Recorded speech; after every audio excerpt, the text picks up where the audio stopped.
Hey, what's up? It's Frank here. Here on the morning of September 11th, 2017, and 16 years ago, almost to the minute, I was actually running for my life as the South Tower collapsed about a block and a half from me. Um, would have been closer had I been on time that day.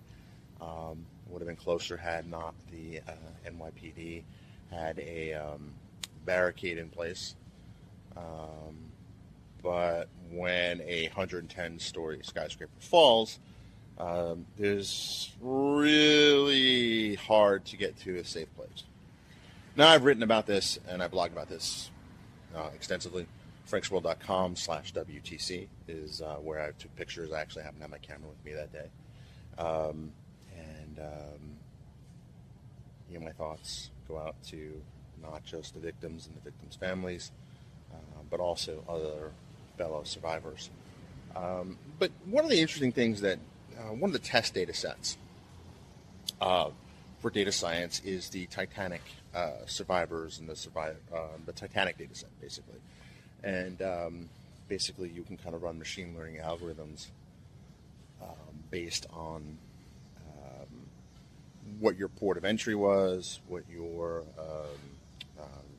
gender, your age, your number of family members, as well as how much you paid for your ticket. And there's many machine learning algorithms that have been tested to figure out what your odds would be of surviving that. And I wonder, if at some point in the future when the wounds are not quite so raw, will there be a World Trade Center data set? Will the floor that you're on in the building, and which building you're in, probably played a very significant role. Unfortunately, if you're on any of the planes, it was 100% fatality there. So the only variables would be the buildings, what floor you're on, and also which building you're in, as well as, and this is the thing that's really probably harder to capture, people like me who are late for work.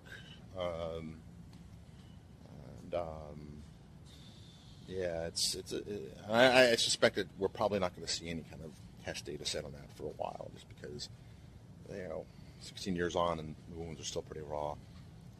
But that's not just the only type of disaster that we collect data on.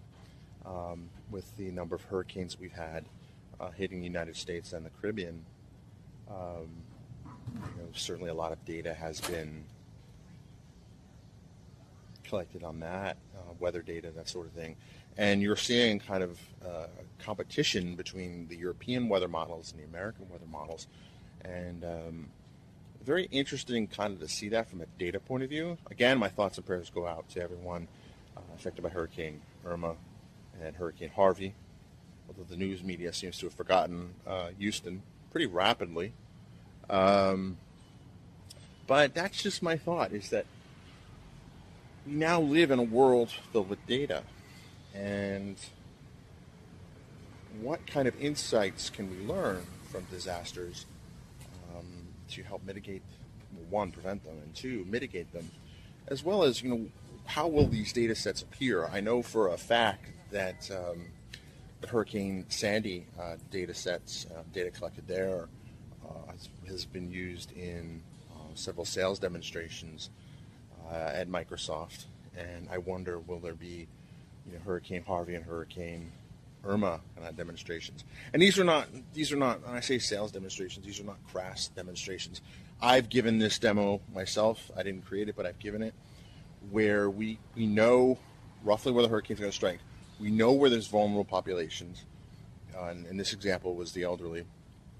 And it's really not so much to sell something, because a lot of these organizations, government organizations, they already have these tools. But it's telling them they can use data to inform a sensible evacuation plan or a sensible disaster preparedness plan. And that's basically what this does. You pull in data from the U.S. Geological Service, you pull in data from the Census Bureau, you pull in data from various weather creation agencies, weather data collection agencies, and you know that particular jurisdiction has a high degree of elderly residents. You know, thanks to USGS, you know what the watershed, is it watershed tables? But you know roughly where the floodplains are. If you know that, you can project where the wind and the rain is going to be. Well, then you know where you have a problem and where you should prioritize your assets. And I think that's going to be the future of disaster mitigation. As for me, I think I've spoken quite so long for a data point. I'm just going to enjoy something that I couldn't enjoy 16 years ago, and that is breathing in a nice breath of fresh air. The dust and contamination in and around Lower Manhattan that day was just horrible. I myself couldn't breathe until I was pulled in by a Good Samaritan into a shoe store of all things. And cherish every day, but next time you're thinking it's something is boring or not exciting, sometimes boring is a gift. And I'll leave you with that data point.